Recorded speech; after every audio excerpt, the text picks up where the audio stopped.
बच्चों, आज हम परिमाप के विषय में पढ़ेंगे। परिमाप किसे कहते हैं? किसी भी बंद आकृति की समस्त भुजाओं के योग को परिमाप कहते हैं। यदि हमारे पास कोई भी आकृति है तो उसकी सारी भुजाओं को हम जोड़ देंगे तो हमारे पास परिमाप आ जाएगा। देखिए, सबसे पहले हम ये पहली आकृति लेते हैं। इस आकृति की 3 भुजाएं हैं। अब इस आकृति का हमें परिमाप निकालना है तो हम कैसे निकालेंगे? इसकी तीनों भुजाओं को जोड़ देंगे, A B plus B C plus A C. तो ये हमारे पास आ जाएगा 15 सेंटीमीटर। इसी तरह से हम ये दूसरी आकृति है हमारे पास, इसका अगर हमें परिमाप निकालना है, क्योंकि इसमें 4 भुजाएं हैं तो हम इन चारों को जोड़ देंगे।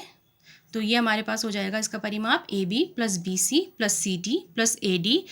तो ये हमारे पास आ जाएगा जोड़कर 12 सेंटीमीटर।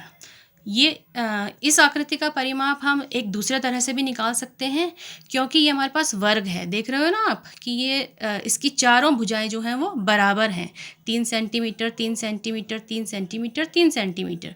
तो ये वर्ग है। तो वर्ग का परिमाप हम इस प्रकार से भी निकाल सकते हैं कि भुजा, इन चारों भुजाओं को हम जोड़ दें, भुजा प्लस भुजा प्लस भुजा प्लस भुजा।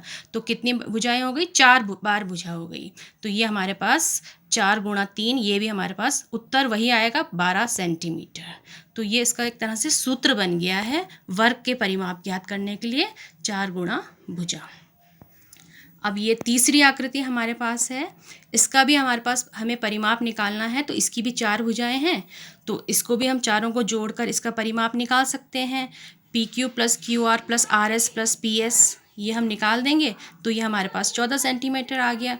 अब ये आकृति क्योंकि आयत है, आप देख रहे हैं आयत, आप जानते हो ना कि आयत की आमने सामने की भुजाएं बराबर होती हैं। तो ये आयत है, ये 5-5 सेंटीमीटर इसकी लंबाई है और ये 2 सेंटीमीटर इसकी चौड़ाई है। तो आयत का परिमाप अगर हमें निकालना है तो ये इस तरह से भी निकाला जा सकता है कि लंबाई प्लस चौड़ाई प्लस लंबाई प्लस चौड़ाई। तो ये 2 बार लंबाई जोड़ी हमने और 2 बार चौड़ाई जोड़ी हमने।